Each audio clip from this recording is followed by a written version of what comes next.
Okay, so let's get started. So welcome to lecture 9, and today we're gonna talk about the BERT. So BRT, the one of the very famous models in contemporary NLP. So this should be something you should really know when you come out of this lecture. So there's a BERT model, and this is sort of like a baseline. So if somebody asks you to implement a baseline for, let's say, text classification or some sequence tagging, then you might say, okay, well, RNN, maybe like LSTM might work, but BERT will be most likely a better baseline. And nowadays you can get it out of box from different vendors like Hugging Face, so pre-trained model and stuff like that. You just download and run it. So there's like tons of tutorials how to use it. So we're not gonna spend time on then how to use it, but we're gonna spend some time on understanding how it works and what a thing is. Okay, so BERT is it's an abbreviation of a thing.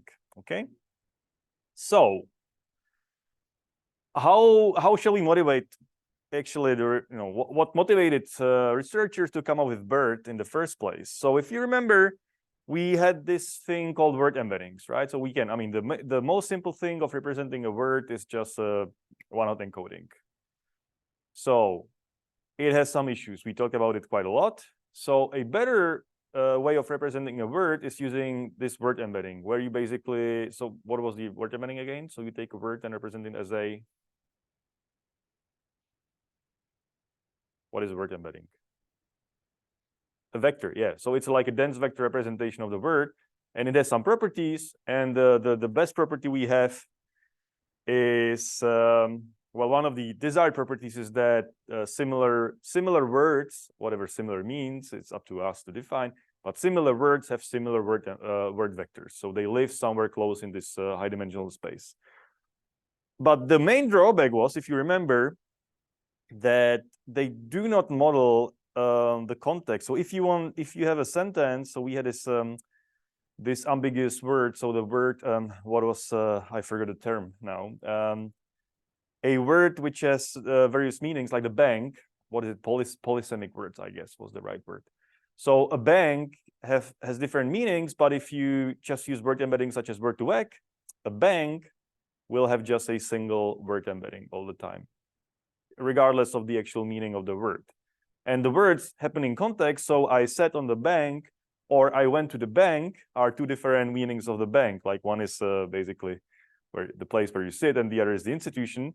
But if you just use word embeddings, so you would look up the word bank in your word embeddings and it will be the same vector, which is somehow wrong. So maybe there is a better way.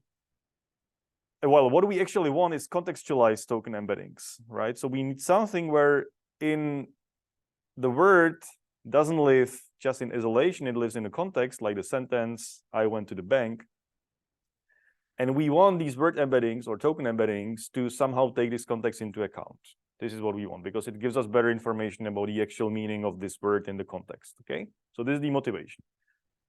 What we used before was, for example, RNNs, so recurrent neural networks, where we have this contextual information somehow in the representation of each word. So when we model a sequence, I went to the bank. When we model it left to right, so this goes to the RNN, and there's this state transition, basically, state transition and state transition, which means the word bank, if we output here some hidden representation, and we consider it as an embedding of this word, well, or some sort of dense representation of this word, then yeah, this representation actually does take the bank into account and also the preceding context. So this is okay-ish. That could work. That gives you some contextual information. And if you model it right to left, so you get like if you take bidirectional LSTM, for example, you model the context from both sides, which if you have a word somewhere in the middle, here, for example, a bank, then concatenating these two vectors gives you some vector representation of the context from both directions. Okay, so this is good. This could work. This actually works, and it was like using two LSTMs together was a precursor to this BERT model. So this is what we want, but we want to do it like very efficiently on very large scale. And actually, there are some much more clever tricks that we can utilize to make it work. But do you have any questions for this motivation? Why do we actually care about the BERT embeddings contextualized? Makes sense. Why you want to do that? Okay, cool. So the BERT model was actually one of the game changers in natural language processing, and it appeared 2018 on Archive. And the great feature about the BERT model, so it was huge from the from back then, from the perspective back then, it was huge in terms of, oh, it's a neural model and has so many parameters. It's just big to run on your laptop, on your GPU, and it was just too big back then. I mean, things have changed since then. So what was considered big in 2018 terms is now like a tiny little model, because we have GPT-2, GPT-3, GPT-4, whatever, like trillions of parameters. But anyway, it was a game changer, and also for a reason that that Google researchers actually released the model. So they trained the model, and we will talk about training later in this lecture. But they also basically released the trained weights of this model, so everybody can actually download it and start playing around with that. So it was really a good thing. As contrast to, as far as I remember, one of those GPT-2s wasn't really released. So OpenAI just kind of they were kind of afraid of releasing the model, and it took half a year basically before they just say, okay, we give up, and here's a model. And I believe it was like that. I'm not really 100% sure, but I guess so. But with BERT, basically Google released the model right away, and you could just play around with that. And it was really, that's why what is a game changer. So it really changed the landscape of NLP. And because of that, also one of the reasons it won the best paper award of North American Association of ACL in 2018. But the original paper comes from 2018, excuse me. Okay, so this is what we are going to talk about today. And before we just introduce the model, because you can explain BERT in many different ways. There's very cool, at least I'm aware of two very cool blog posts on the internet. One is Annotated Transformer from, I guess, Sasha Rush, and the other is BERT with pictures or something like that. So you have like lots of pictures, and BERT is also the puppet from the Sesame Street. Maybe you know that, like the BERT. Okay, yeah, so all kids know that. Okay, I mean, all kids used to watch that, and they remember what BERT is. That's why you see, the puppets in all these blog posts. I mean, yeah, it's a matter of taste if you like, these puppets in research or not, whatever. Could be cute or not. Anyway, so you can explain in many different ways, but my approach today will be explaining a little bit what kind of led to BERT, like what was the precursors and what motivated these people to actually do what they do. Because if you just look at BERT, like it makes no sense. Like, why would you do that? But there's a reason, because there was some previous research on things. And then once you know the previous path, it's kind of inevitable you would end up with such a model, or almost inevitable. Okay, so we should start really talking about neural machine translation. I mean, we talk about neural machine translation now. Neural machine translation is going to be your homework as well. But it actually, some origins of the precursors of BERT come from neural machine translation. So because BERT builds upon techniques from machine translation, but not directly. I mean, BERT is not at all about machine translation, but the previous papers were about it. So here's a just quick summary. So it's popular NLP task, and there's so many corpora available, and it's still hard. We saw examples of it's still hard, and I don't know any Chinese, but I'm pretty sure that it shouldn't read "do not disturb tiny grasses dreaming." I think it's wrong. So machine translation is hard if you don't understand one of those languages we're translating into. Anyway, so for machine translation, the typical approach would be to use, and before, until 2015, 2016 maybe, was to use the encoder-decoder architecture. And this is actually what we are going to tackle in the homework side. Trying to build LSTM to LSTM encoder-decoder, maybe with an attention. And as we saw, like in the encoder-decoder architecture, there is one network that basically is the encoder, which is some RNN, and it takes the entire input and generates its dense representation, so the encoder. Okay, so we take each token at a time, generate a hidden state, pass the hidden state to the next one, and maybe having just only one single representation or having the attention over the representation, which we talked about last lecture. This is the encoder, and then the decoder. Excuse me. So we have one vector for the whole sentence, but we also have each vector for each token. And then the decoder utilizes that. It takes either just one single vector, so this is like no attention approach, and start generating the text, or takes also the attention over the encoder hidden states as well. Okay, so we discussed about like last week. And this is what you might want to try to implement in the homework on machine translation, actually. So this is again the depiction. Okay, so it's maybe better to show it here. So this is the depiction from of a encoder decoder, where you have the input sentence x1, x5 here, and here you produce like a single vector output, which is then passed into the decoder, and you start generating tokens here, and feed the tokens as well to the next input as well somehow. Okay, so that's what you're gonna do. And there's no attention here, but in attention you would basically in each step also look into a weighted sum of these vectors. All good? So we discussed this last week. So this is great. What is the bottleneck of RNNs? Can you see a one huge bottleneck? Why? Well, this is great conceptually, but there's one thing. If you need to scale it up, if you want to run it for a long time on maybe large data sets. So what's going to be an issue here in RNNs? Do you have any idea? What's the issue of RNN? Let me just delete all these kind of things, but look at this simple vanilla RNN. What's the issue here, like from the computation perspective? What could be the bottleneck?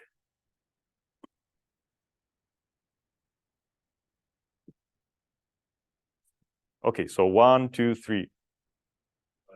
The entire text into one vector, and this also suffers from long context. It's a design choice. It's not computational thing. I mean, design choice, yes, you have to cram it into one vector, but maybe bidirectional will work, or the attention will work better. So it's more like a design assumption that you cram it into one vector. That's correct, but it's not a computational problem. So the stages, those who must be sequential. Oh. Exactly. So that's the bottleneck of RNNs. It's sequential. You know, what does it mean? In order to get to input number 2, so you're in input number 1. So you need to do all these multiplications here, whatever, LSTM, gates, forget gate, input gate, update gate, whatever, gates. So here you do your tiny little multiplications or matrices. So this is great. Matrices multiplication is fast. This is great. But then before you can consume the second input, you need to wait for this operation. And once this is done, then you go to second input and do the multiplications here. Okay, but then this still has to wait until this finishes. So it's a sequential operation of multiplications. And the longer the sequence, the longer it will take to get from A to B. So you cannot parallelize anything here. I mean, you can parallelize the tiny little matrix multiplications, but not really the whole thing. So if you add one token, you have to wait 1 unit of time more. If you add 2 tokens, 2 units of time more. There is no speed up. Why this is an issue? Well, if you have lots of data, you want to train it. Well, it makes a difference if you train it for half a year or for 4 years. No? So people try using this architecture for training some representations. And obviously, this is the bottleneck, like this sequential operation. So can we do something about it? Yeah, okay. Here's the bottlenecks. Inherently sequential in nature. No parallelization over states. Big memory footprint. So we must actually remember the whole entire sequence. I mean, if you want to employ attention, you need to remember all these hidden states, because that's where you run your attention over. So you need to, for each state, you need to remember everything. So it grows in memory as well with the input. And long-range dependencies modeling, that's what you address. Like, the whole context is kind of getting harder in long sequences. LSTM helps, and maybe the other gated architectures as well. Okay, so the goal is to learn good representation of the input sequence. So why not use convolutional neural networks? Okay, we didn't talk about convolutional neural networks here. So if you do like anything with computer vision, this is convolutional neural networks is a thing. It's still one of the basic modules of any neural network in vision. We didn't talk about it because it came out of fashion, but now maybe we spend a few words about CNN because it has CNN, convolutional neural networks, which is abbreviated CNN, because they were on the way until before the transformers. They played a role. So what is a CNN?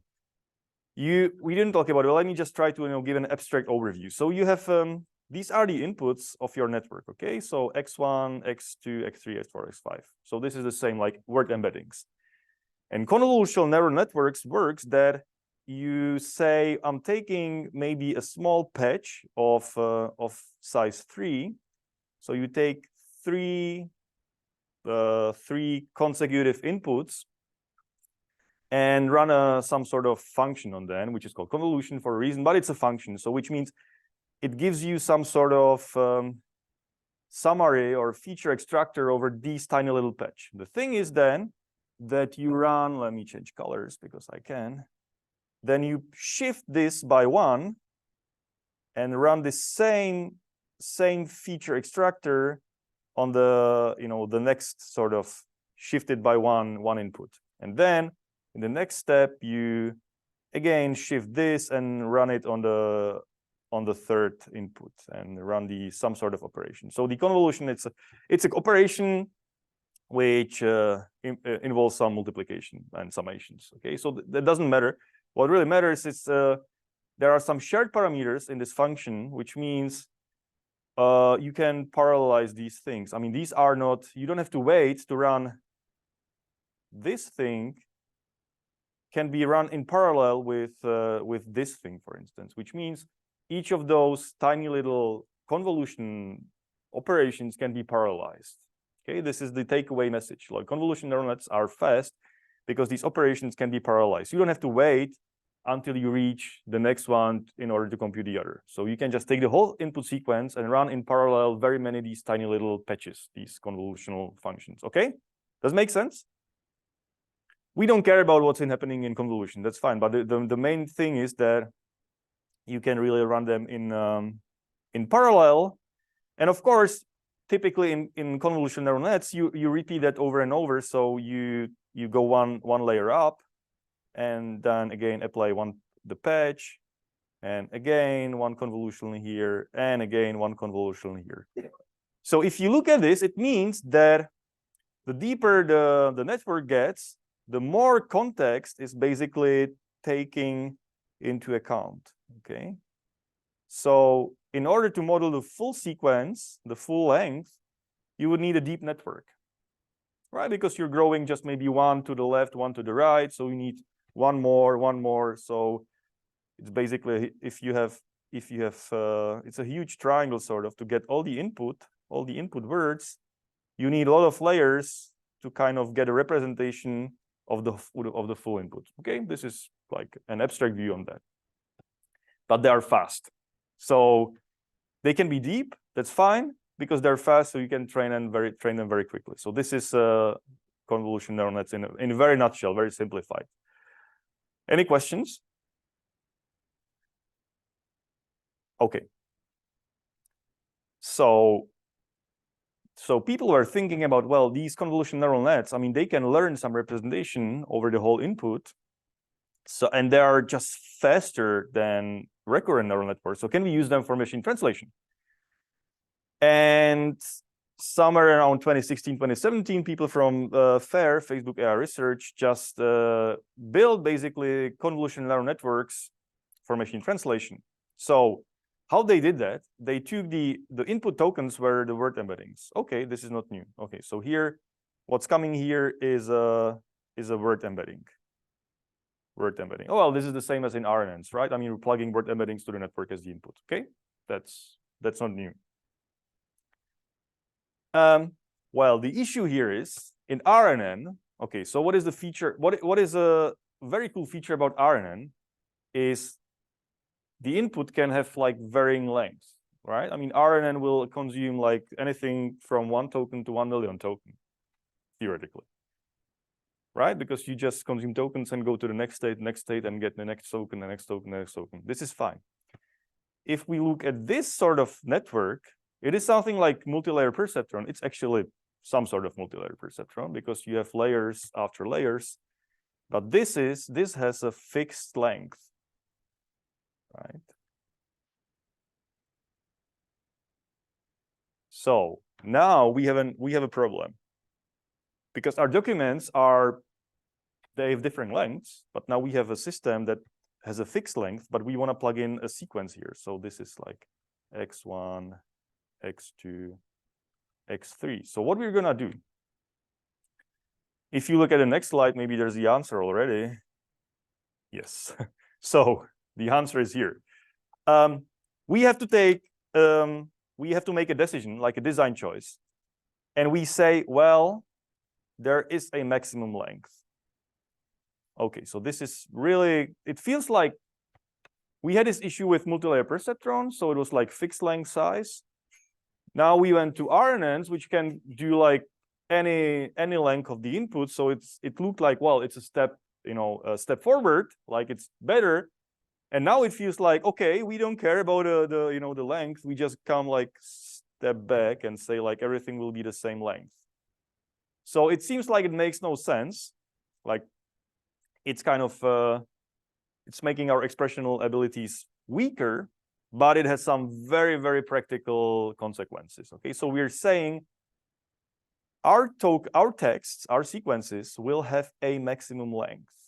Okay, so this is the very hard constraint we're putting, and this is now still at everything we're running, like transformers, GPTs, and stuff like that. They have a maximum constant length, even though it doesn't look like that. They have. Okay, so there's a maximum length. And what we're gonna do if we have a sequence which is shorter than the maximum length, so this would be like max, what we're gonna do here? So we introduce a thing that is called padding, P-A-D, like a pad. And this is basically saying, well, the rest after the sequence will be this will be just all pad.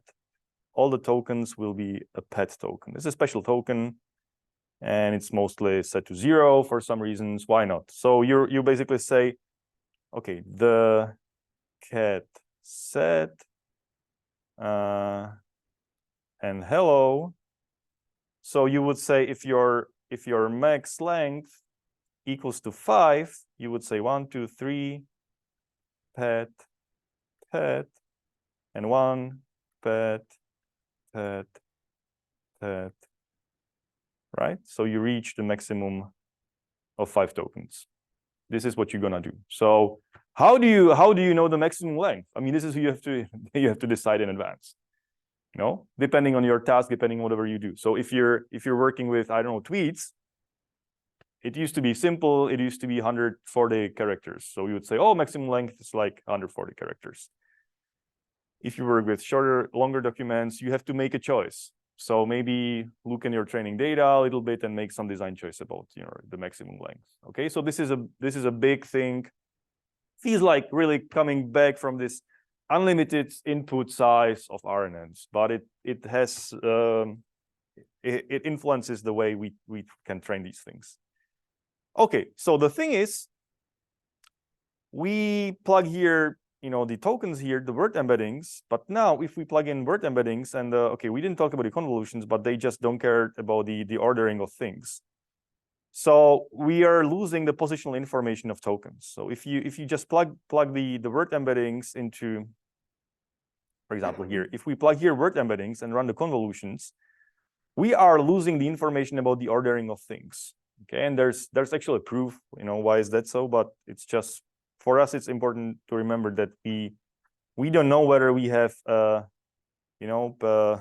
was the sentence? Obama empfang Netanyahu. So Obama, no, that's not we need some relation like I don't know. Do you have an example like where you have where the ordering matters? Like short example. ordering of words. I don't have any good example right now. Okay, John loves Mary. John loves Mary, and Mary loves John. If you flip these two words, I mean, these two sentences they don't have the same meaning, right? I mean, in ideal world, they would mean the same because, love is where you need two people maybe, but maybe not. Maybe John fell off in Mary and Mary doesn't know about it, or other way. So if you just scramble these, the ordering of the words, you get a different meaning. So that's why there's one example where ordering of things matters. Just very simple example, okay? And you have tons of them, which are better ones, but I just, this one came to my mind. So you really need to know what comes after what. So this is like token number 1, token number 2, and token number 3. In RNN, you have this information, right? Because you go left to right and take the first token, then the second token, and the third token. So in RNN, this is taken care of because it's sequential. You know the sequence by design of the model, okay?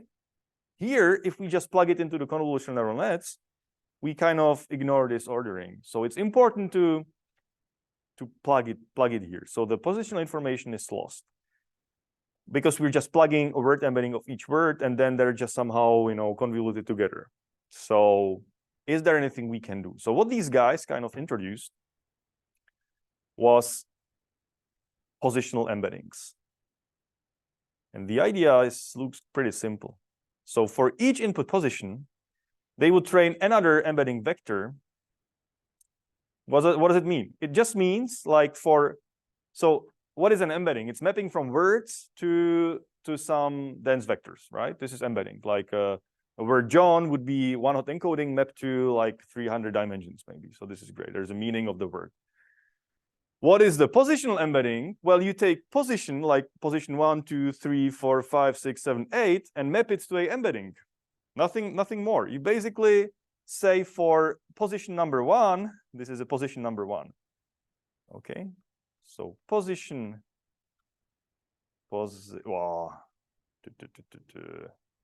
okay, position number 1 is a vector like -2, 4.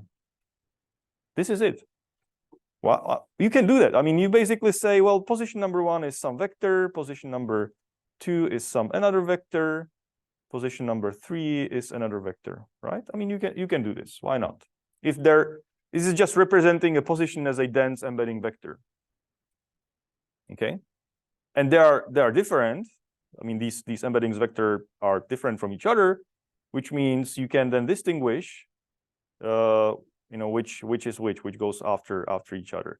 So now we have a position. I mean, any question to the embedding positions? So excuse me, the position embeddings. Does it make sense? You can represent a position as a embedding vector. Why not? It's turning a number into a dense vector, which is basically embedding matrix. You turn a number, which is a position, 1, 2, 3, 4, 5 into an embedding. You can do that. Okay. So then we have what we have. We have here a word embedding of the first word, and then we also have the position of so we know the embedding of the word, and we know the position, which we can also turn into embedding. So then the word embeddings and the position embeddings are simply concatenated, or they actually sum up for each token. So what they did was, if you have John and position 1, so this would mean you have embedding of John, which is a vector, and then you have a embedding for position 1, which is a vector, and they sum them up to get the representation of John at position 1. Okay, this is how we can represent both the embedding as a meaning, and then also the position. Okay, cool. So then the model knows which part of the input token is we were dealing with.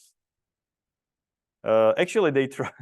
Well, in this paper for machine translation, when they remove the positional embeddings, they get a little bit slight performance, but not much. So this is also like how you do that and how big the embeddings are and stuff like that. Like empirically, it gives you some advantage, but maybe the advantage is not so huge. So it really depends on the actual experiments.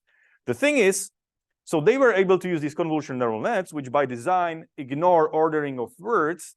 They introduce the ordering of words through these positional embeddings. And they were able to train convolutional neural nets for machine translation. And the thing is, they get state-of-the-art results, because back then state-of-the-art results were RNNs, LSTMs. But the training was 10 times to 20 times faster. Okay, so this is a really big deal. If you can train your network 20 times faster, which this means you can train it for longer, on bigger data sets, or more experiments, or more hyperparameters, which gives you really better performance.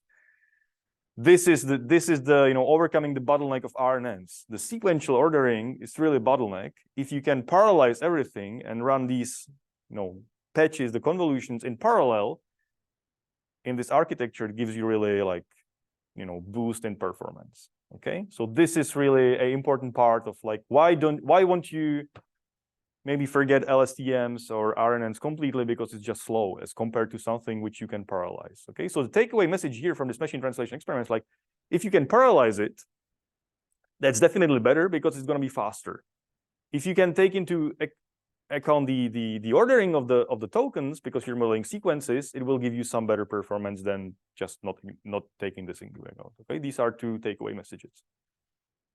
Any questions? All right, so we have this. Let's move to attention is all you need. Okay, so we talk about attention for modeling the dependencies like long-range dependencies, and that attention helps you to focus on special parts of the input where needed. So we had this example in machine translation where you would maybe need to look into some actual tokens when you're translating actual, when you're decoding one token, you would need to focus on maybe some particular tokens from the input. That's what we did last week. And what we're going to talk today is we're not doing today with text generation. We're just learning a better representation of words. So we're doing maybe text classification, or sequence classification. We're not generating words. So we're going to learn something about self-attention. So it's going to tell us something about the associations between all input word pairs. So this is the thing. So let's talk about self-attention. And here I have an example which we can go through. So this is first I'm going to like visually explain what self-attention is, and then there's some more formal treatment of self-attention. So you can really implement it maybe. So okay, let's start from here. Self-attention, what is it? So here's the input sequence of which is padded. Okay, so we have input tokens and the cat, set, dot, and the pad is like, we have a fixed size. So we need to pad these sequences onto some length. So there's 5 tokens.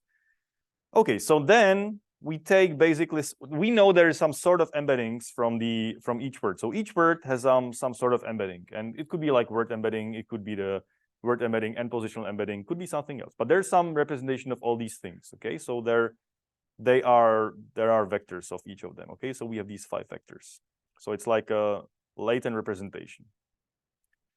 What we're gonna do here is that we wanna, so before we jump to this transposition and to matrix multiplication, what we're actually trying to see here is what is some sort of association or strength of association between this word and the second word, and this word and third word, and this word and this word, and this word and this word, and again from the second one to all of them. So we want to find sort of associations between all words.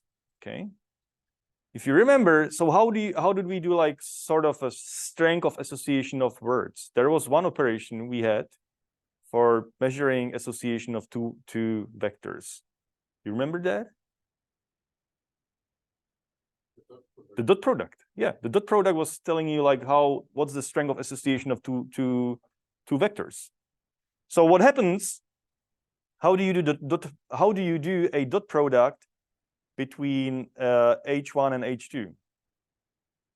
How do you do dot product? So H1, let's say the H1 is in Rn and H2 is also in Rn. So how do you do dot product? How do you compute the dot product? Yes, you. We can just write it down as row vector times column vector. So Okay, you can write it. You can write it as a row vector times column vector. then look at it with the matrix multiplication, as we always do. It's just matrix multiplication. Oh, okay, that's a good point. So exactly. So the dot product is the sum I is 1 to n, the H1 I times H2 I, right? Is the dot product. But if you if you take the other vector and just translate it and do a simple matrix multiplication, like row times row times column in matrix multiplication, you get a dot product. It's the same thing, right? I mean, the dot product between H1 and H2 is if you take this row and multiply by this column. This is what you get. So basically, multiplying two matrices is creating a dot product for each of the rows with the other matrix. Okay, so so that's great. So that's what we can do. That's why we transpose the matrix again. And now, if we multiply these matrices, we get basically a matrix which contains the dot products for each of the pairs of those inputs. Okay, this is why we multiply two matrices. But underneath, we wanna see the dot product between each of those vectors with others and with itself as well. So this is on the diagonal. Okay, so we have this matrix is some sort of raw associations between these vectors, and these are just the products of these embedding vectors. Make sense? Okay. So then what we're gonna do is we're gonna scale each row by the square root of the dimensions. We saw it last time in this when we talked about cross attention, or we talked about attention last week, and there was this scaling up of the product. So this is the same thing. So we take each row, and when the dimension, I don't know, like what's the dimension?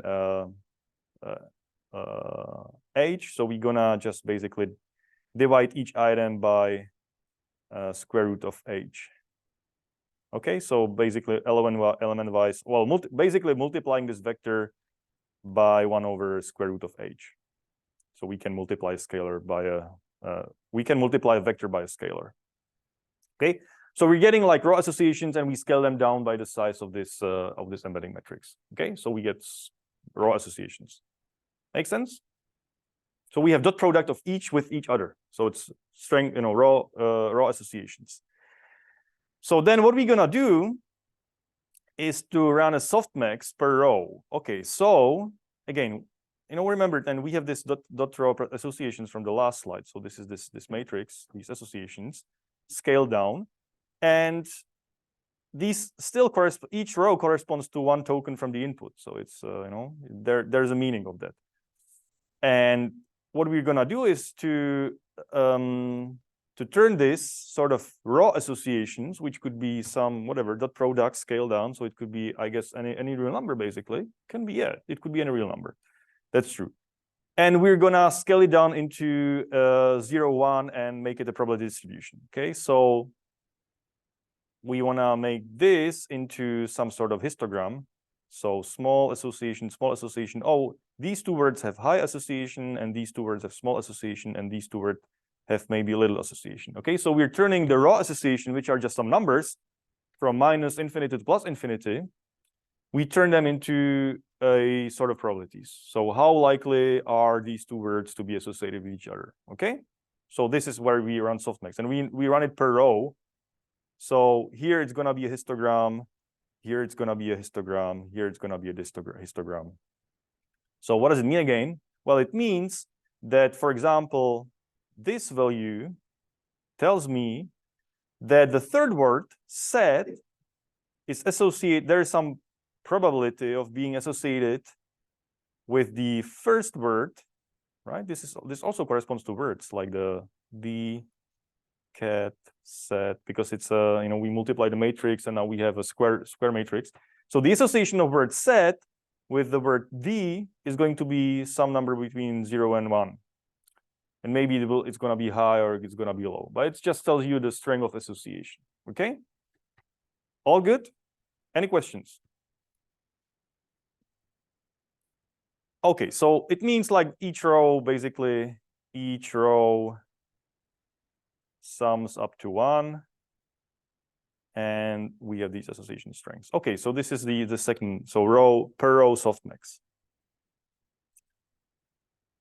So what we're gonna do then, okay, remember, so this is the last slide output. So we have these normalized associations. So this is after softmax, the yellow one. And then we're going to multiply it back with the matrix H. So what was the matrix H? This was matrix H was actually the word embeddings of these words. Okay, so we have these word embeddings. So this is the input. This is the sort of input to this self-attention. So here we have 0, 1, 0, 1, 0, between 0 and 1. And what happens if you multiply this with the other matrix? Okay, so how can we do that? So we take each row and multiply with each column here. So what does it mean?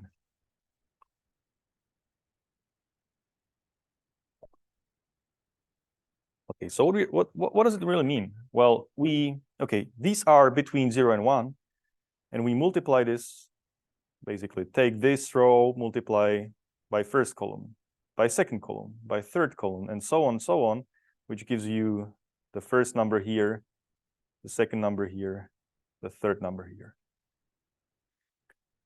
What is it doing? Well, it's basically weighting the input embeddings by the strength of association.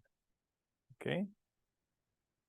So it's weighting because I know, okay, so what happens? This is like this is a histogram, which means if I project it into the first, if I multiply with the first column here, I'm saying, well, okay, I'm taking this number has some weight, which is maybe small weight. This number has a larger weight. This number has a maybe some smaller weight, and this is some small weight, and this is also large weight. These are the associations normalized. And of course, by multiplication, row by column multiplication, I'm summing them up. So I'm summing up basically the importance of each of the other words embedding part, basically at position 1 or position 2. Okay, I'm basically weighting the other embeddings by this row for each word. Okay, any questions? Doesn't make sense. It's basically weighting the input embeddings by strength of association for each word. So it gives me this self-attention.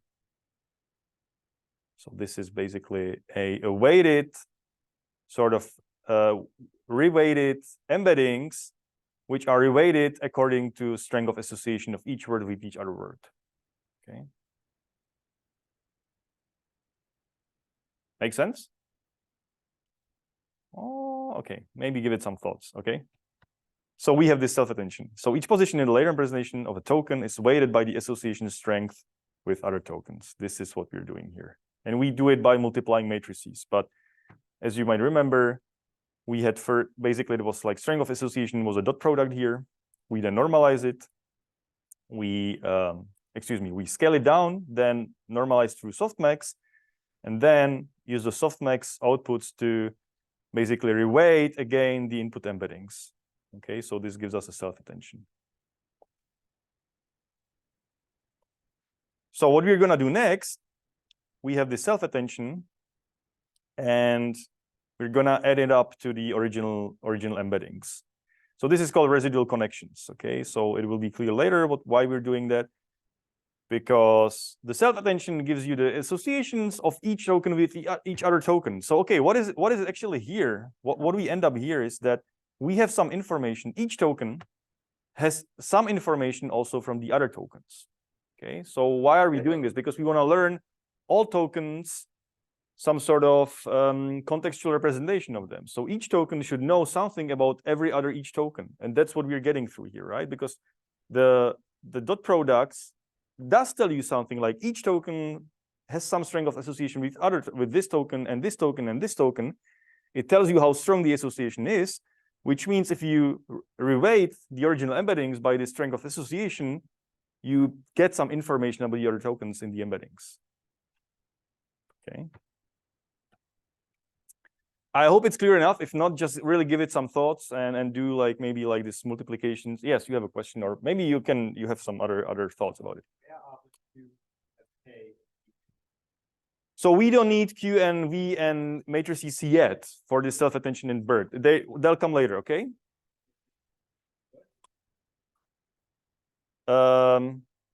Well, if BERT uses identity, I don't know, but for understanding the self-attention right now, you just need to understand these sort of self-multiplications. Because the Q, and I mean, we come to that. I mean, Q, V, you know, keys, values, and yeah.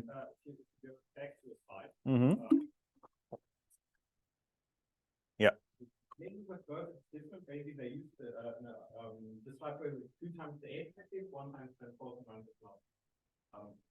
Maybe BERT uses that, or have to use that right now, but okay, so you're asking for are different, and they are learned different. There might be projections. Okay, so maybe there might be identity, there might be projections, but it learns basically. Okay, yeah.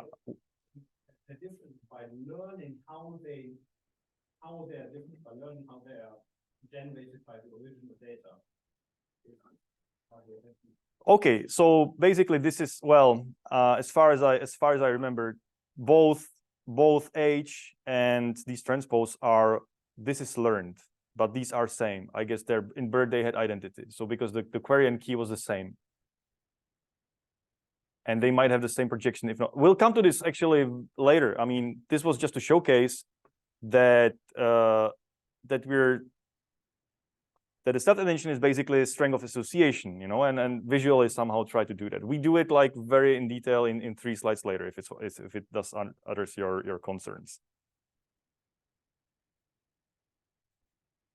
But this is like visual sort of understanding of self-attention in BERT. And there are other operations which we'll talk about later. So we have this self-attention, then we had this residual connections where we just take the self-attention and add it to the embeddings, and there are just also layer normalization and some other feed-forward networks with ReLU and other connections. We'll come to that, but basically the main idea here is to understand like the projection of a matrix to itself, or maybe another linear projection will gives you this raw associations, which if you scale down, it helps you to reweight the matrix. The reweight the word embeddings or the embeddings of you know, this latent representation into to take into account like all the neighboring tokens. If this was confusing, let's try another approach here. And let's try. Okay, we'll come to that later. So maybe it's time. Maybe we should do it right now. Okay, let's skip multitask learning and let's look into these first attentions, and I'll come back to the other slides later. Okay, so maybe it's time to make it more formal. So what I'm gonna use is okay. So the BERT is an encoder, and you know, well, let's this is like a depiction which you find in the paper, and I would use maybe some more, let's say, more detailed explanation, which is adapted from this paper. From Google DeepMind, I guess. So and it gives like very detailed representation of the algorithms used for self-attention. So maybe it's not now time. You're saying you're not happy with that. Also projects with learn from it. Yeah. We haven't had Q and K and V on the slide. Q and K and V on learn. Okay. So where is not Q and V and learn, like? Yeah, it hasn't been read, but what's wrong? The previous slide, mathematics. Like if Q and K and V are identity, yeah. Maybe conceptually. Okay, I see your concern. So if I so it's interesting take. So if I show the algorithm like that, would you understand, somehow conceptually what you're doing or not? Like, is a depiction of, it's an open question. Like, is showing some sort of simplified visual things better than being very precise in mathematics? That's a H and X transpose, they're the same way. They are different methods. okay, I see. Okay. So fair enough. So this is not a transpose, this is a transpose and projected. Okay? Yeah, okay, so it's projected. Okay. But the question, okay, so the question really is, I mean, this is to my understanding so far, maybe the best depiction or the best kind of understanding of how the attention works. And the question is like, conceptually in understanding how that works, is it better to have some sort of unprecise visual walkthrough or precise algorithmic walkthrough? I mean, it's an open question. You have to tell me what's better for you. So better pictures with some caveats, like, okay, this is not correct. I mean, there might be mistakes. I apologize for these mistakes. Okay, that's fine as well. But if it's better to conceptually understand something with pictures and not being precise, or being very precise, and go through algorithms, and you have to tell me. What do you think? Looking at the pictures, for example, matrix in 30 different colors. Fair enough. Okay. So if there's pictures and there are wrong, certainly that's a point. Okay, of course. The point is, even like in the original Vasvani transformers, I mean, how do you understand this picture? What is it really doing? And so there's so many details left out for sake of simplicity. That's the point. That's also the point why these excuse me, where are we? These guys actually came out with this paper 4 years after or 5 years after introducing transformers.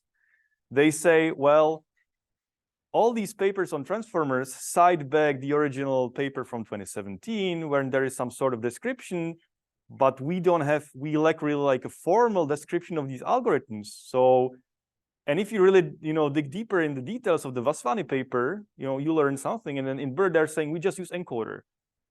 And so many details are left out. And then other papers are using decoder, and there is no formal description of those. So that's why these guys are like, okay, let's set it straight and make a formal description, really like in algorithms and proper, whatever mathematical terms of, what's the dimensionalities and stuff like that, in order to, make it really clear for good. So I see your point. I mean, it would be awesome to have like very great, pictures with everything correct in place. And if there's mistakes, I'm really sorry for that. I mean, of course, that might be imprecise. I'm almost 100% sure that this formal description from this paper, formal algorithms for transformers, is very likely correct. So if you're in doubts about like if you're in doubts what this means, yeah, I mean, then go to this paper and find like the nitty-gritty details. Okay, so this would be my recommendation. We will go through a couple of those to make it really clear. But the question is again, like, okay, pictures are better than formulas. Okay, even though, I mean, there might be simplifying or sometimes incorrect. I apologize for that. I mean, it happens, of course. But to find out like what's really in the BERT on the formal level, it's actually trickier than you might think, because in the BERT paper, there's nothing like, there's few details, something is left out. If you go to the implementation in TensorFlow, back in the days, you have to understand the code. So you had a code, you had depiction, you had some formula somewhere, and you have to make them together. And I guess these, as I said, like this paper really said like, okay, we need some formal definition of these things to really make sure you understand, everybody understands it. Okay. So so I think it's now time. Okay, so let's look at the staff attention again. So okay, what we did here again. Let me just try summarize now what we know. So So we have some matrix which represents the tokens. It might be embeddings, might not be embeddings, might be some other projections. Okay, so and it might be learned. This other matrix might be the same matrix, but it might be it's learned. It's again learned projection. So it's projecting some sort of input into one space. So this is one projection, and this is another projection. So these are not the same. Okay, so let's make it very clear. Not the same. Nevertheless, what's coming next is correct. I mean, they're trying to learn some dot product as a string of association between those two things. Like each word, how it's associated to each other word, and these representations are different, but they correspond to the word in the input. This is important to remember. Correct? Okay, cool. So what's coming next? Next is the softmax, which is still there. And then waiting. So the softmax, excuse me, what was that? The scaling down is absolutely correct. I'm almost sure. Yeah, it's correct. And then the softmax per row, it's also this is how it really works. So we get the normalized associations, which we then multiply with not with matrix H, but I guess it was the matrix V to be very correct. So some other projection of the original embeddings. So we multiply it with something else, which still each of them corresponds to one word from the input. Okay, so this is where we get our keys, query keys and values. Okay, so this would be the value. This is not matrix H. Apologies. Where we get a self-attention. So this should be now more or less correct. And we come to the residual connections and layer normalization later in the formal description. So would you now agree like this is more correct than it used to be? Okay, fair enough. Yeah. So as I said, like apologize for these tiny little things. Actually, like created the slides before this kind of formal treatment of this came to life. I made these slides started maybe 2019 already, and back then many things were not clear even to me. So as I said, like it's not 100%. It might not be 100% accurate.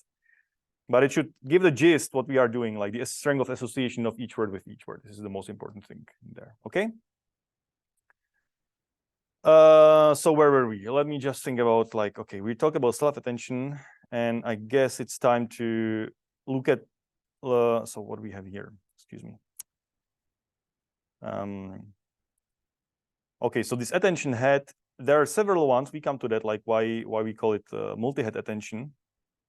And we stack them on top of each other. I'll show the depiction later on, so it should be clear. But again, the summary of the self-attention is it connects all position with a constant number of sequential executed operations. Okay, so basically, if you grow the input by one element, the number of operations will remain the same. Like maybe the matrices will grow larger, but you don't, as contrast to RNN, you don't have to wait for another operation to complete, right? We have this sequential kind of one step, next step, wait for the next step, wait, next step, wait. Here, it will be basically constant computations. Like the parameters will grow, obviously, but you don't have to wait for another input to come in, okay? So self-attention layers are fast. Why is that so? Because we had matrix multiplication, so it's fast on GPUs. We had addition of matrix is fast on GPUs. We had some normalizing or scaling up by a constant. It's super fast.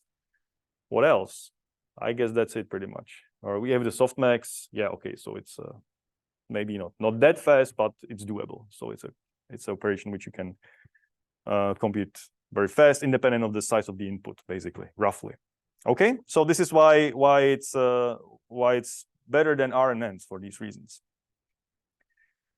So let's have a step on the side, and we should maybe talk a little bit of multitask learning, and then let's make a break, okay? So multitask learning, why is it important and why it matters here when we talk about BERT?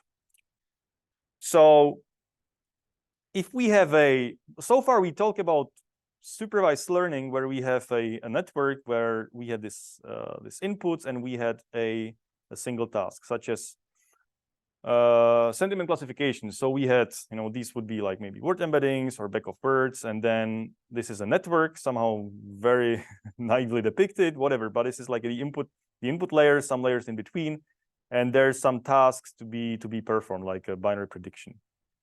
But actually, we can use the same underlying network or parts of the network to learn another task, which might be very different from task one. So, and we can use it for another number of tasks. So we have multiple tasks which we can run in parallel while using a shared representation. Okay, so this is interesting. So basically, we're saying our network is the first part of the network will be the same for all the tasks, but then we might, depending on the task we're solving, we might replace the sort of the output here, the last layer maybe, and maybe training on task one and training on task two and training on task three and training on task four, and switching basically the architecture of the network while keeping the shared same. And this will improve generalization. Okay, so does it make sense? You can do that. I mean, basically, you know, when you implement that, you would say, okay, my task now is sentiment analysis, and you just run through, you put loss here, and you just train the network and all the parameters, and then you say, okay, well, now I stop training. Let me just, you know, remove this node. Okay, I add another node here, a layer, and I just run the task. So there will be the loss, and I'll just train the network, and it will learn. It will utilize already the weights from the first task, but then it will learn the other task. So this is how you get basically a share. Yeah.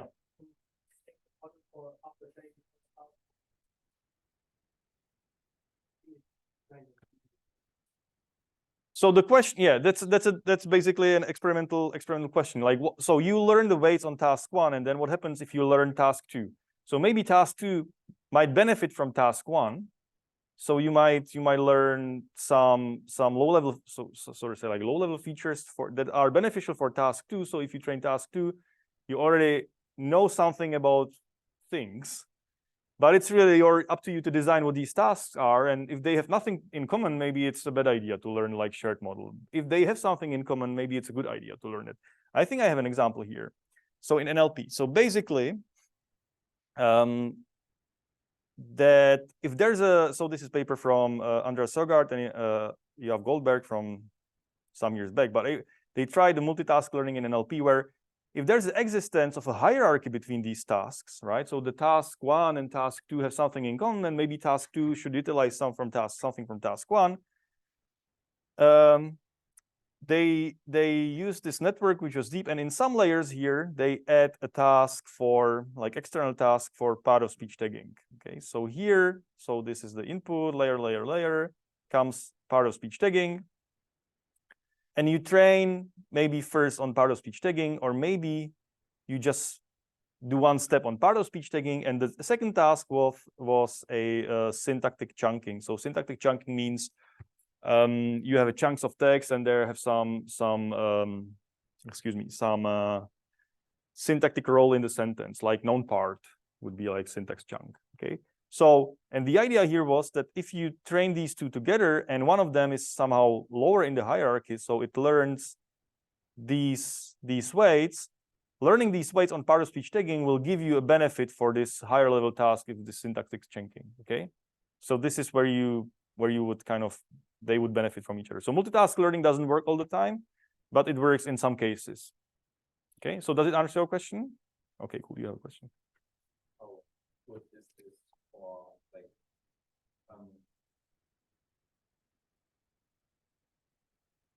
things that have way different meaning, for example, image generation and text generation?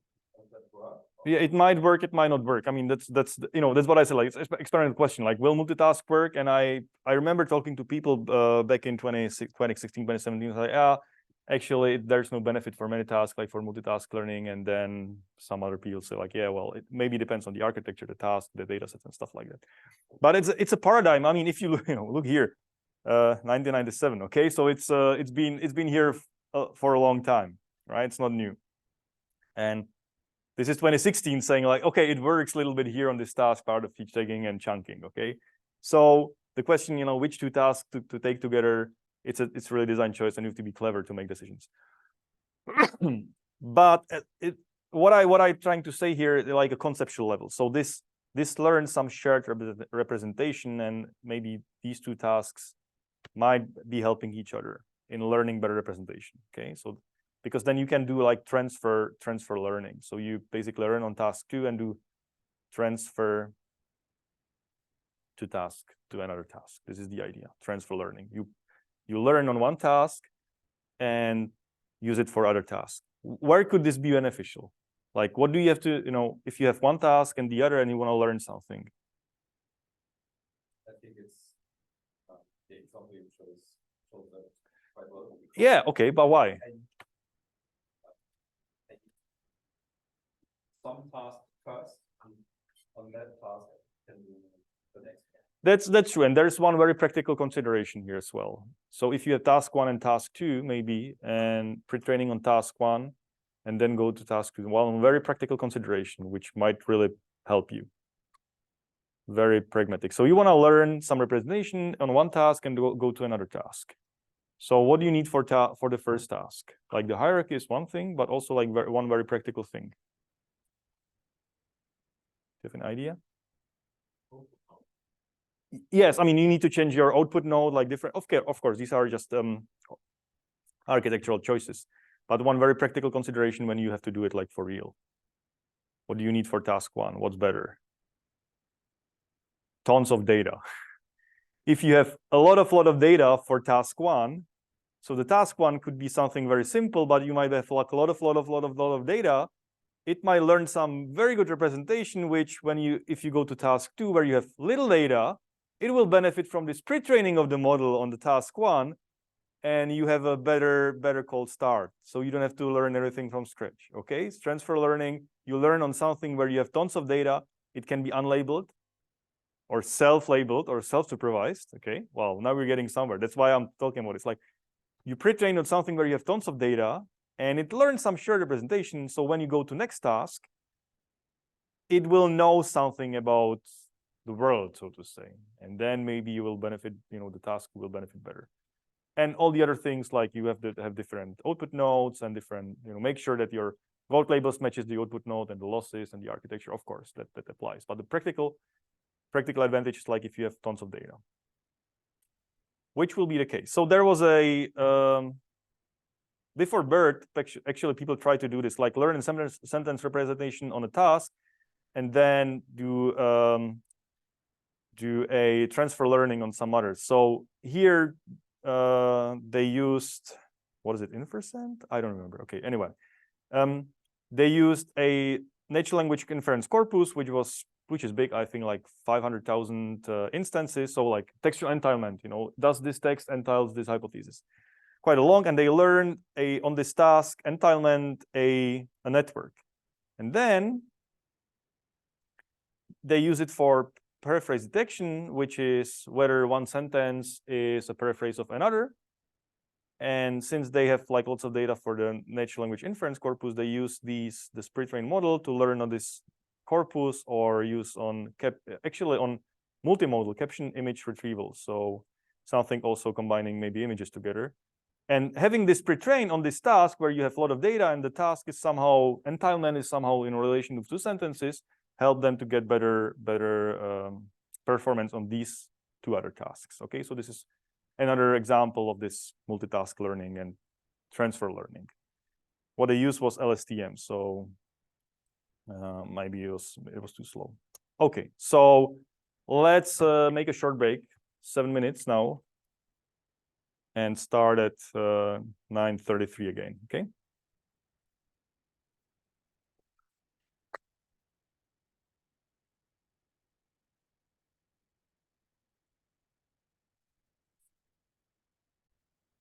Okay, so where were we? Multitask learning and pre-training. Okay, so it's going to be important. But now let's move back to BERT. So maybe more in detail now. So a very simplified abstract view on the BERT model is we have a input text. So it's a sequence of tokens which we need to pad. So there's a maximum length of tokens, right? That's a design choice. How long the input is going to be, it's up to you. In the original BERT, it was 512 tokens was the max length. And it was actually one of the disadvantage of BERT for working on larger texts, like I don't know, like the full documents, or I don't know, if you were to use it for document classification or summarization, not summarization, document classification or tagging on let's say large legal documents or something like that, you would run in trouble because of these limitations of the length. So we have this sequence of tokens, and each of the tokens is again modeled as a word embedding. So as some token embedding, token embedding, because the input are not tokens but maybe subword units, as we'll see later. But basically, let's call them tokens, and each of them is represented as an embedding, which might be a combination of a word embedding or some untrained word random embedding, or something which we trained during training BERT, or could be a combination of the word embedding and the position embedding, or maybe something else. But anyway, so we have a vector for each token is coming in. Then this is BERT, whatever it means. We'll come to that later, or we talked about it a little bit already. But what we're getting out of it is to learn contextual representation of each token. So we basically learn a better word embeddings in context. So each token will get some sort of learned representation. So from one embedding to some better embeddings, and all these embeddings will take into account all the contextual words through the self-attention, because in the self-attention we're looking to other words in a sequence. Okay, so this is what we're gonna do. We have basically for each token we have an output representation of a embedding of that. So this is very high-level conceptual overview of BERT. Sequence of embeddings in, or sequence of tokens in, and sequence of word embeddings out. Okay. There's tiny little things like what is the first token always and stuff like that. We'll come to that later. But we have this. And what can you do with this model is either just to use the word embeddings for whatever you want to do, but basically you would take the pre-trained model and then so-called fine-tune it for your task. And how to do the fine-tuning we'll see later. So this would be like a pre-train. There are two phases in BERT. One is the pre-training. So you learn on one task or multiple tasks something, and you will use this pre-trained something on some downstream task, such as movie reviews. Okay, so that's why we talk about a multitask learning, because there's a pre-training and then there's fine-tuning. And the pre-training is really the game changer here. But generally, you get a sequence of tokens in and sequence of word embeddings out. All right. Okay, so let's now dive deeper into what is BERT. What is BERT is. So this is the depiction from the paper by Vaswani and others, 2017. Attention is all you need, and basically BERT. So it was about encoder decoder, and the BERT is just the encoder of that. So. And as I said, like in the original BERT paper, there are actually very few details about the architecture. So you would need to rely on the original Vaswani paper, which was done for machine translation. So they had something like more complicated architecture a little bit. It was the decoder, which is very, very huge thing here, and it's not depicted here. And also some design choice that are maybe not clear from this depiction. So let's have a look. But we have here this multi-head attention. So we know the self-attention. What is multi-head? We'll come to that just in a minute. But let's see. Okay, so the input are these word embeddings and positional encoding. Okay, so now we understand there's a sequence of tokens. They go into an attention and multiple times attention. So there's attentions run in parallel. Then there is this normalization and residual connections here. So we talked about it already as well. And there is another feed-forward network and other normalization and residual connections on there. Okay, so these are some sort of design choices, but the most important part, I guess, here is the attention, which takes basically contextualized information of all the tokens into account. And this thing, so there's attentions, multi-head means like this attention is a couple of times here, maybe X times. And so it means embeddings in, embeddings out.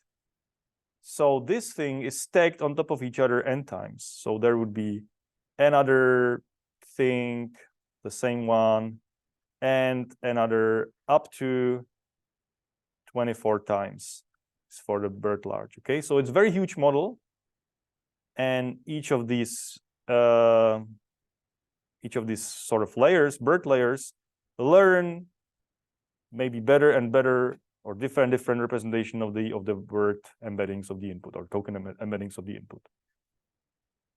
So this is like a depiction of the architecture, but it's important to understand what's in the middle. So let's and it used to be huge. Now like 300 million parameters from nowadays perspective is nothing, because I don't know, like nobody knows how ChatGPT large is, how many parameters it has. Nobody really knows. How was GPT-2? 1.7 billion parameters, something like that. So it was huge. I mean, this is just 300 million parameters. Still, it's not trivial to train it or pre-train it. Okay, so 24 times stacked on top of each other. There's normalization and stuff like that. Okay, 16. Okay, 16 heads in parallel. So 16 self-attention heads in parallel. So let's dive deep into what actually these operations mean, and we come to the nitty-gritty details of what's actually being done. So after seeing that, you would be actually able to implement it. Because if you look in the implementation of BERT nowadays, so you would still find, I guess, the original implementation of BERT in TensorFlow. But nowadays, if you use BERT, you would go to Hugging Face, and there's like pre-trained BERT models. So if you look into the code of Hugging Face, how transformers are done, you won't find anything like that in there, because it's just so Hugging Face is a complicated framework, and you will see like a couple of hierarchy of classes and a couple of methods, and well, it's actually hard to distill what's actually being done. So if you would kind of try to reconstruct the actual working of BERT from the source code, I don't think it's trivial. I mean, you would have a really hard time kind of to really see what's going on, because they're using so many software engineering stuff to make it more scalable and stuff like that. So that's why I think like this paper is actually really, really good. I really recommend having a look in this, and we'll talk about some parts of the encoder today in detail. One thing about this paper is that they use column vector notation, right? Like the proper mathematicians, but we use in lectures like row vector notation. Okay, so what we're using is like, if we have vector is this vector, which means if we multiply it by a matrix, we get another vector. Okay, while here in this paper it's the other way around. You have a matrix times a vector will give you vector. And just keep that in mind. So if you see in this paper like multiplying two matrices is something else than what we are having here in this lecture about multiplying matrices and vectors. Okay, but that's just a convention. So what we have here, so just some notations here. So we're gonna a sequence of set of integers 1 to n is going to be simplified as these n in brackets. So we would say t is in the bracket n means like t is 1 to up until n. So it's like simplifying notation, okay? To make it shorter. So here's a basic single query attention. Okay, so what we have here is a input vector, and this is the vector representation of the current token. All right, so this is the E is some sort of a vector. It's a row vector in this case. So I translated from this paper to keep it in line with what we have in the lecture. So here all the vectors are row vectors. And this is as we had before, like multiplying rows by matrix, okay? So the input is a vector, and the output should be, again, a vector. And this the output vector takes into account the context tokens T. So we have tokens like 1, 2, up until T are the current tokens, and maybe we're just the current token might be somewhere maybe in the middle. So this would be a vector of the current token, and we would we want to take into account all the other token embeddings as well. Okay, this is what we want to learn, like contextualized embedding, taking into account the other tokens. So this is, excuse me, yeah, this is a vector representation of the other tokens. So this is the other embeddings. So we have the other embeddings, and what we want to learn is this tilde v which is the better representation of this token that takes into account the context. So we have a couple of parameters and they have now names. So there's two linear projections matrices. So one is Q and one is key, and Q is a query and key is a key. Key is like key. We have it here. Query and key. Okay, yeah. So again, the value linear projection. So there's a couple of extra projections now which we want to learn as well. So this is again like making clear what we kind of neglected in this depiction on the pictures, and thanks for correcting them, by the way. So these are learner parameters. So there will be some projections. So what we're gonna do is first create the so-called queries. So we basically take the input vector and project it into some other space. What is going to be, okay, so what is going to be the dimension of the Q? So what is going to be a Q? We have, this is a vector, this is a matrix, and this is a vector. So what's going to be Q? Q is going to be a vector, or what is going to be Q? You have everything you need to know here in this depictions. So what is going to be a Q? If you take a E multiplied by a matrix WQ, what you're gonna end up with? Yeah, with a vector, okay. What's it has the same dimension as BQ, exactly. Yeah. So what is it going to be? Oh, okay. It's going to be the dimension of the attention. Okay, ATTN is the dimension of the attention. Okay, so Q is gonna be in D attention. Okay, you know why? Because we're just projecting. We're projecting one vector to another. This is linear projections. Excuse me, linear projection. One vector multiplied by matrix is another vector, and that's why we're using this row notation, because it just you take a vector and multiply by matrix, you get a vector. And their input dimension have to match. So in times in, excuse me, this is in times etana, so you get etana. That's why I guess the row notation of vectors is much kind of intuitive, because it makes a projection, like it's you know, from left to right. Anyway, so this is a vector. Okay, this is a query vector. So we had a linear projection. There's no nonlinearity in there. It's just a projection. Because the attention vector might be different from, excuse me, the attention dimension might be different from also from the input dimension, and you want to learn some sort of projection, because the projections are what you want to basically learn. And then, okay, so this is the query. So this is for the current token. So we take the code token and project it into query. Okay, so we have a query here. And then for every other token here in the sequence, we're gonna project. Oh, okay, we're gonna again project the other token to something which we call key. Okay, so what is going to be key in? Key T is going to be what? So we're doing something here. What is going to be key?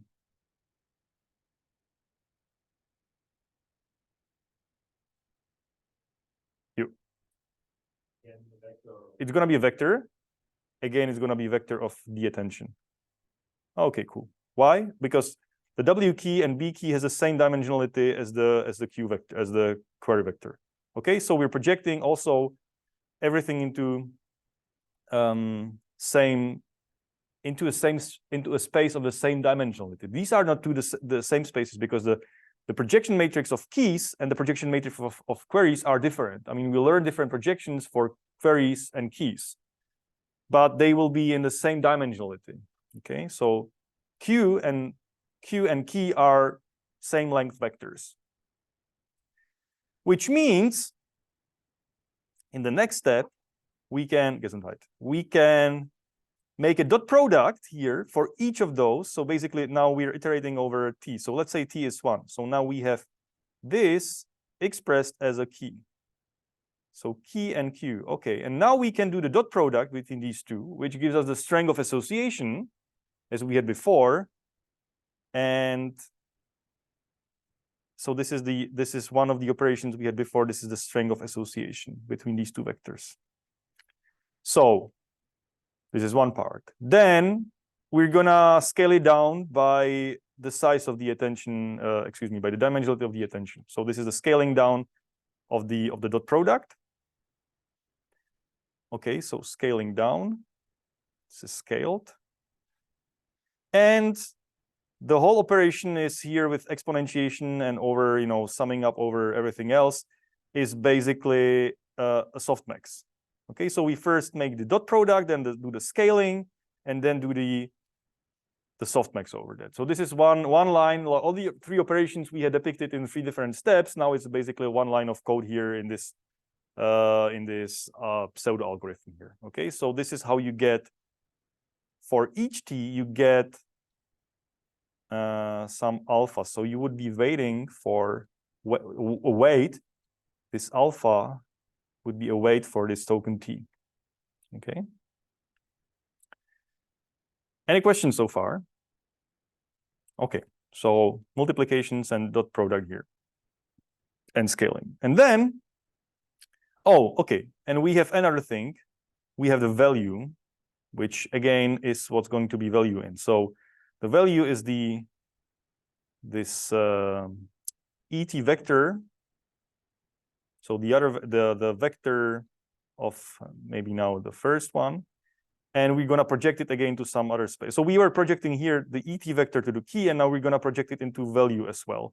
But these matrices are different things. So again, ET is going to be in the same dimensionality as the other vectors, ATN. So we have query, key, and value. Excuse me, it should be, sorry, should be value. So VT is the same dimensionality. So, and what we're gonna do using these, so for each of the tokens, we have this weight, which means then, and the value. So we're gonna weight each value by its corresponding weight, so the alpha, and this would be our resulting better contextualized embedding, which is coming out of here. Questions? So this is basically one part of this what we show, like not very unprecisely, sort of taking input BERT embedding, doing the dot product with, so projecting, then taking a dot product with the same word projected into the same dimensionality but a different projection, then scaling down, making softmax over the rows of these, and then returning the output vector, which is now weighting all these weights. Well, excuse me, weighting all these value vectors. Okay. Yes.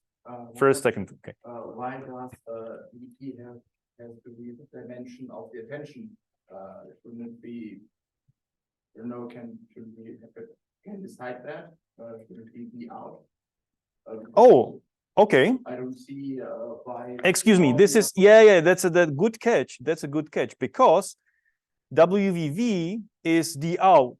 Ah, okay. So that's why it has to be the out. Excuse me. You are very correct. So I overlooked that. That's correct.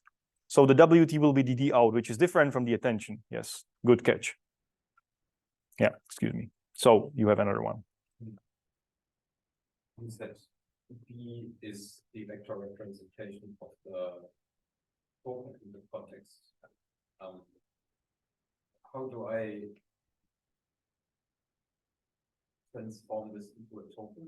Am I just doing a lookup and then? Okay, so you're asking. Okay, you're asking. Well, what happens? Let me try again. Let me try again. Maybe here. Okay, so let's say you take just the first token, and okay, not here. So what you have was this would be your E coming in.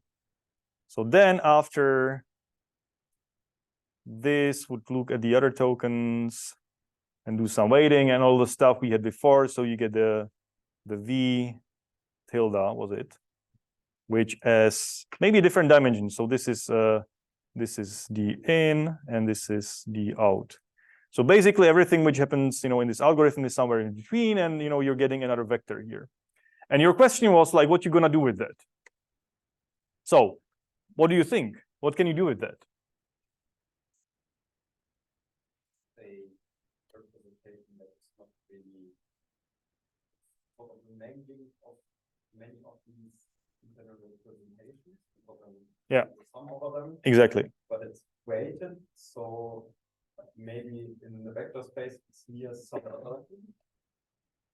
So you can do, okay, yeah. So exactly, you can do, so you would need more things which are depicted here. So this, we were just here in one token, and you would need multiple and combine them and blah blah blah, some other transformations, but basically you would end up with a learned representation of this word. What you're gonna do with that is, for example, do a another NLP to do a maybe tagging. So you can project this embedding into number of tags, like part of speech tagging, and then do a softmax, and you have a tagging of this word. So basically, it's a better representation of the word, which you plug into any task you want for each token. So, for example, you can do sequence labeling. Okay. We'll talk about it later, like exactly how can you use that. But basically, it's a better representation of the word, which takes somehow the context into account, and it learns how much of the context should take into account and how. Okay? It's a better.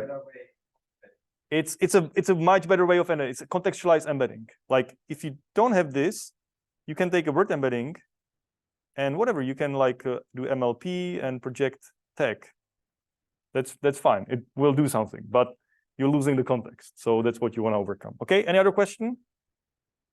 So this was like just a single query. So single item in order all the sequence. Okay. But these are somehow making very clear what the dimensionality is, what the learned parameters are. So you should be able also, after seeing that, you should be able to implement it somehow as well. All right. So before jumping to the multi-head attention, we should, excuse me, we should also introduce some notations we will use later. So one is concatenating on matrices along the same along rows of the same dimension. So let's say we have matrix matrix x1, x2 up to xh, and each of them has the same dimensions, m to m and n. So what we're gonna end up is stacking like the matrices, on the left, on the left, on the left. So the final dimensionality will be h times n, m times n h times n, which basically is a very self-explanatory example. So we have the matrix A and B, and stacking them along the rows means this used to be A and this used to be B, and now we have them stacked together. Okay, so basically it's a very simple operation in NumPy or Python or Torch. Basically, what's concatenate or stack them together. You only have to make sure whether you're stacking them together along the rows or along the columns. You can do both ways. Okay, so this is the only thing. Okay, so we're gonna use this concatenation along the rows as an operation on the next slide, so you know what it means. So I just put this example here. Another one is then how to add a single vector B to each row in matrix W. So we have a matrix, which is, for example, this one, and we want to add B to each column, to each row here. How would you do it? Now you know broadcasting. How would you do that in NumPy or Torch? How would you add a row to a matrix, like to each one, like addition? How would you do it in Torch?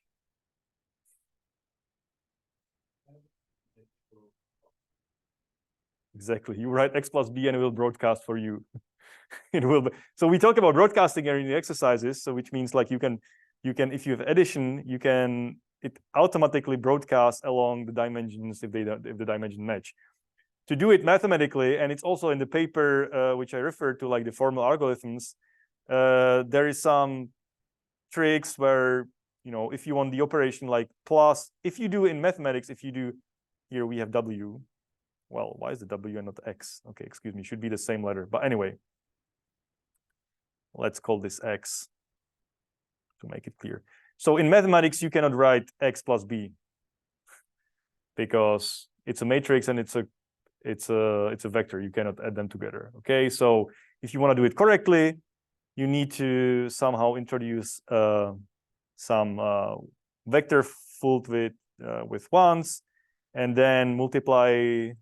So basically here, you would basically take this vector. You want to turn this into a matrix 10, 20, 10, 20, and 10, 20, because then you can add these up together in mathematics as well. So how you do that is you introduce this sort of vector filled with one, do the multiplication, and transpose. Okay, so this is like nitty-gritty details, because in this paper, there are some, transposing things and one matrix and stuff like that. So if you see that, don't be surprised. This is the only thing, like, well, you want to basically do broadcasting in mathematical clear way. So, and that's how you can do that. Okay, so I wanted to really stress that if you read this paper or see it somewhere in that formal algorithms in the next slide, I'm gonna use this plus rows. So this is like, I'm gonna say, well, if I have matrix and plus rows, B means that I'm actually doing broadcasting, and you can write it in this way, but this is somehow confusing, I guess. So if we see plus rows, we know what we're talking about. Okay, so this is like to clarify the notation. We will see in the algorithm next slide, so you know what it really means. And the last one is to introduce the softmax for matrices row-wise. Okay, so we had this already in these examples. So we had this matrix, excuse me, of these row associations, and we want to do softmax on each row, right? And the softmax is an operation which is defined for a vector, but not for matrices. So we say, okay, for matrices, it's basically taking each row separately and do the softmax. So no surprise, but just we have a softmax over rows. So it works like broadcasting softmax over rows in the matrix. It should be self-explaining, but I just wanted to make really clear that these are the operations that are super easy just in Python, in NumPy or PyTorch. If you want to make them like very clear in mathematical terms, you need to somehow specify them, okay? To be very sort of formal. So let's have a look at the self-attention now over. So we had this, what was that? The first algorithm was a single query attention where we had a single input, and now we turn into multiple inputs. This is the difference. So we have a sequence of embedding. So the only difference is now we're plugging in a bunch of, basically a sequence of embeddings, not a single embedding, but a sequence of embeddings, which has a length Lx. So the Lx is the say, let's say, maximum length or some length of the sequence. And the dimensionality is the x, which is the embedding size. Okay, so we're plugging in. So this is the length, and this is the dimensionality of the vectors, right? What is it? So this is the first token embedding, second token embedding, third token embedding, and stuff like that. Okay, so this is just we plug them into a mate. Oh, excuse me, this should be matrix. Yeah, I'm wrong. No, because we do it in a row wise. So excuse me. So we have rows. So this is the length, and this is the x. Okay, so this is the x matrix. We're plugging in a bunch of vectors, and each of them corresponds to token number 1, token number 2, token number 3. Make sense? Okay. And what we want to get out of it is some updated vector representation of these tokens. So this will be another bunch of embeddings of the same length. Okay, so it's going to be the same length, Lx, and maybe some other dimensionality, and they will do some sort of self-attention in between. And we have again the parameters for this shouldn't be surprising. So we have a Q, Q for query, K for key, and the biases, and the V for value. So these are the same parameters that we have in the single query attention, but now the only difference will be that we're doing basically this in a not for a not for a single vector, but for a matrix at once. Okay, so how does it work? We're creating, so this is basically vectorizing the operation we had before. Like what we had before was, for each of this vector, do these the attention to other vectors, but we can vectorize it and just basically multiplying matrices by matrices. So because the matrix X contains all the word embeddings here. So we're going to project it into a bunch of queries. So this is a linear projection. And the queries will be of the length x and size of the attention. So this is the query size. Okay, any question? So what does it mean? Okay, so what does it mean to multiply two matrices? That's like interesting question. So what does it mean to multiply a vector by a matrix? What is multiplying a vector by a matrix? What is that?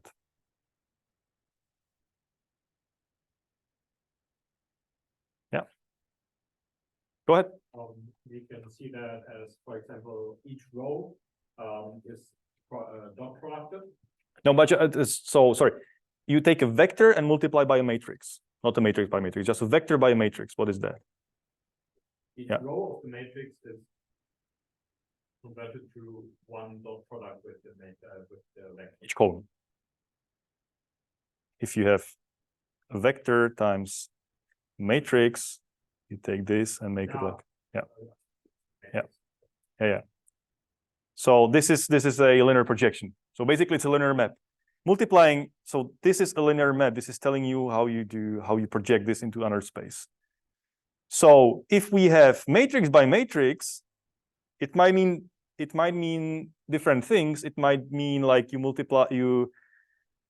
making two linear projections at once, or you just take each entry after each other and just do the row matrix multiplication.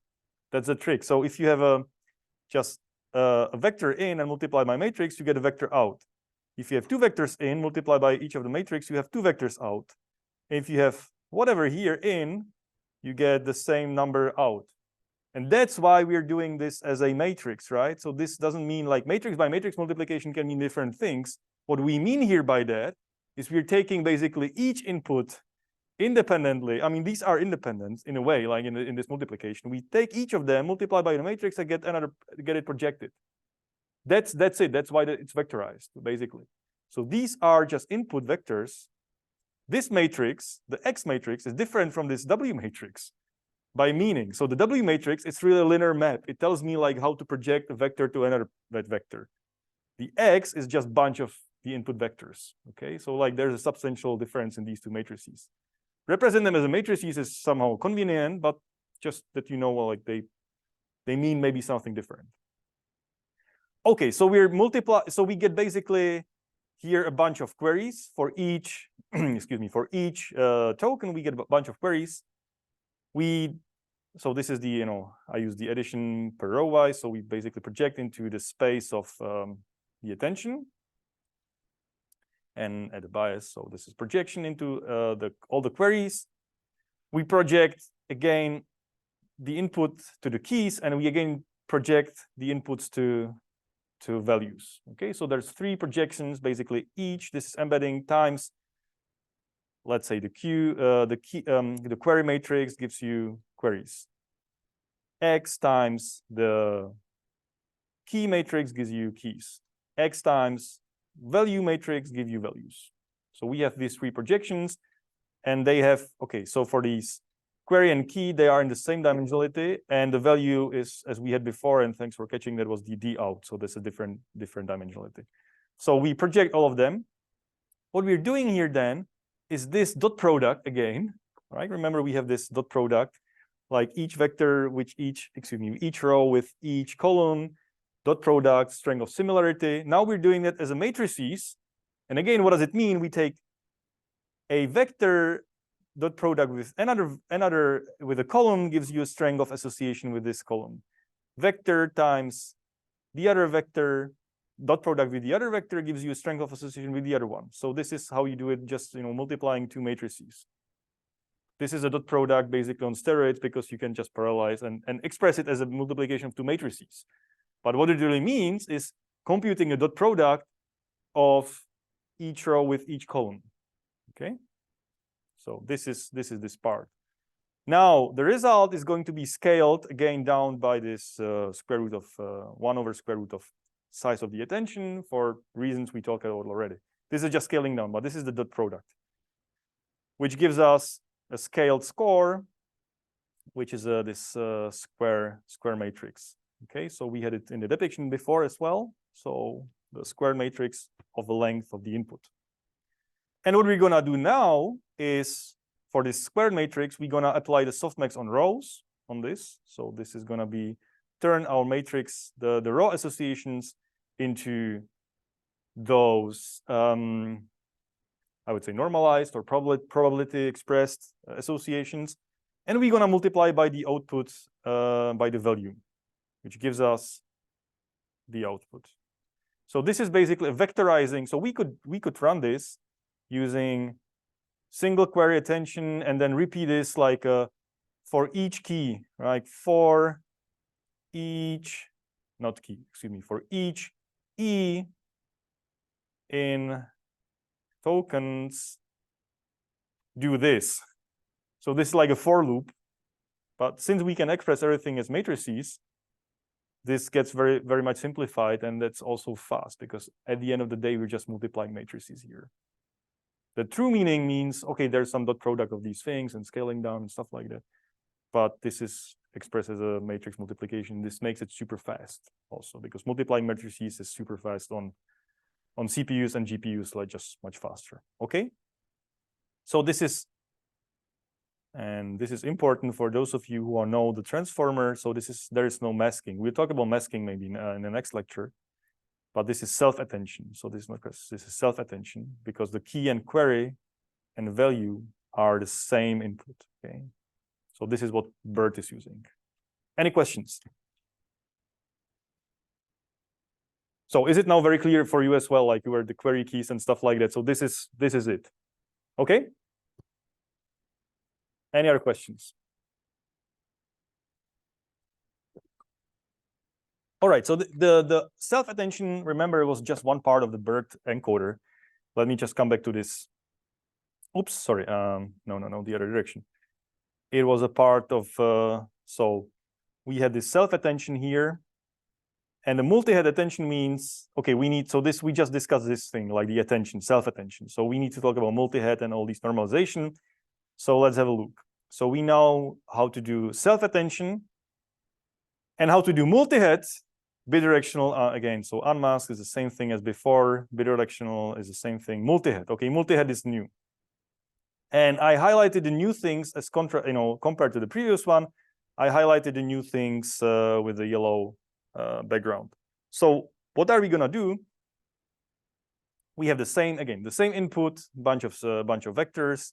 We want again the same size output with maybe different dimensionality. But now we have a hyperparameter, which is the number of attention heads. So how many times do we want to run this self-attention in parallel? Which means for each of the attention heads, so these are H was, what was that, 16 in BERT? I guess it was 16. So 16 different heads in parallel, which means we have our output. We a little bit changed the output projection, so this will change. The output is so this is new. Excuse me. So we have again query keys and values, but now for each of the heads. So if we have just one head, this becomes just what we had on the previous slide. So with one head, this is this. We have multiple heads, which means for each of the head we have different parameters. Okay, so if we add one head for the self-attention, the number of parameter grows by a factor 2. So which means 3 heads, 16 heads. If you have 16 heads, you have 16 times more parameters because you have 16 times more matrices, because all these projection matrices, WQ, WK, and WV, are just multiplied by the number of heads. Why would you have multiple heads in parallel? What does it mean? Why would you do that? Why would you have like the same function applied in parallel to the same input? What will be the difference? Why would you do that? Any idea? Because conceptually, they are the same function applied multiple times in parallel. How can this work?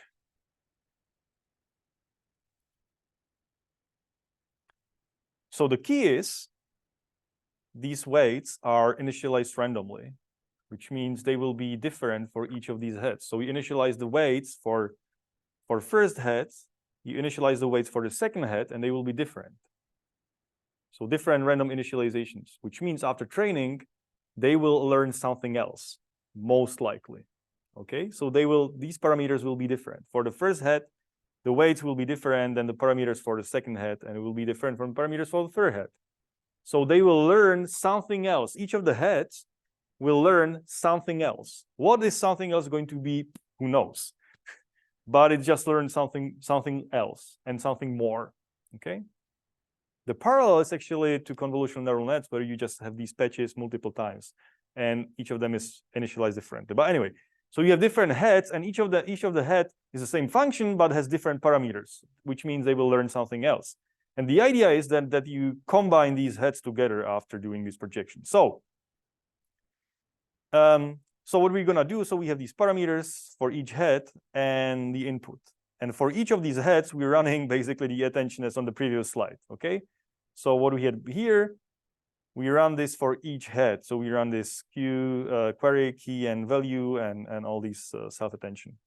So you do the attention for each of the head, which gives you a matrix. And then, okay, so any questions so far? Excuse me. So any questions to these parameters and multiple heads? Okay. So basically you run it in parallel a couple of times, h times exactly, which gives you h matrices, different ones, obviously. And what we're gonna do is just to stack them together row-wise. So this is the concatenation, right? So we have the first matrix and the second matrix. So this would be y1, y2, and yh. And we would just stack them together into one big matrix, which was the y here. Okay, so we're just stacking these y's together. And what we're gonna do is to just do a linear projection, because this is n times, what was that? H times is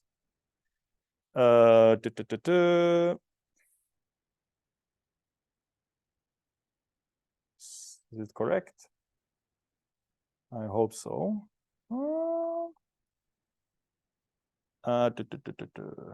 Yeah, that should be correct. And maybe I just messed it up. Okay, anyway, so we need to, there might be a typo here, excuse me. So I have to double check that.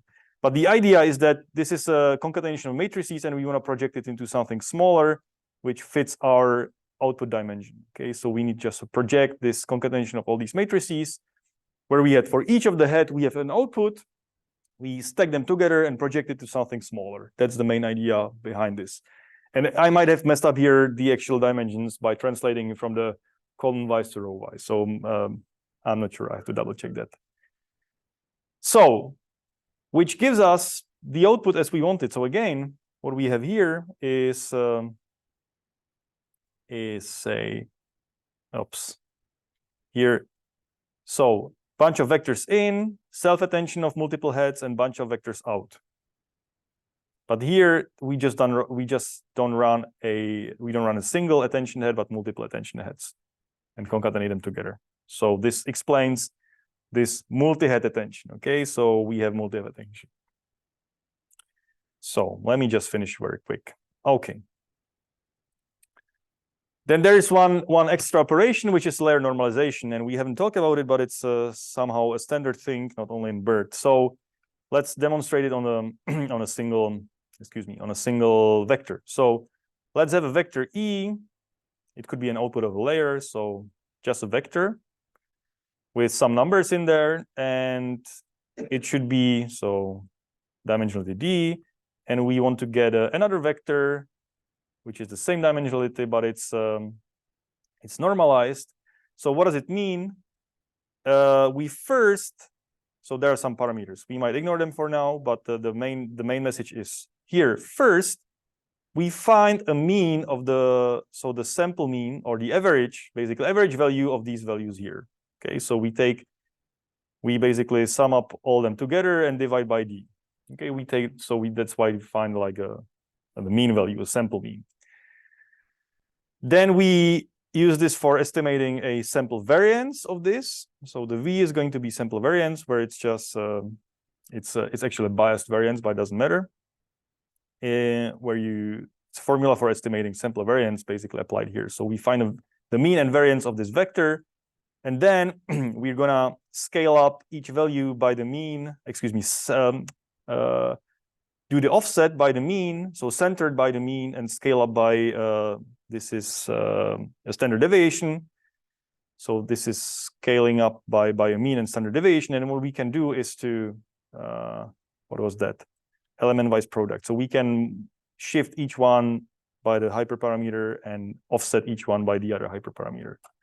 If you forget these gamma and b, this is going to be just basically shifting everything with, everything will have a 0 mean and standard deviation of 1.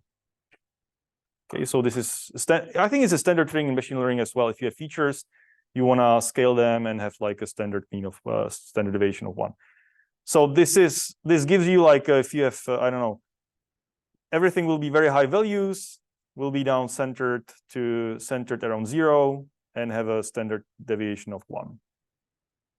This is a trick we're using here for better, I don't know, like why the reason is for, I guess, for better numerical stability of that. So it's better to have everything normalized here. So we're plugging this layer normalization after, let me come back here. So the normalization is applied on multiple times actually in the BERT model, and so one is after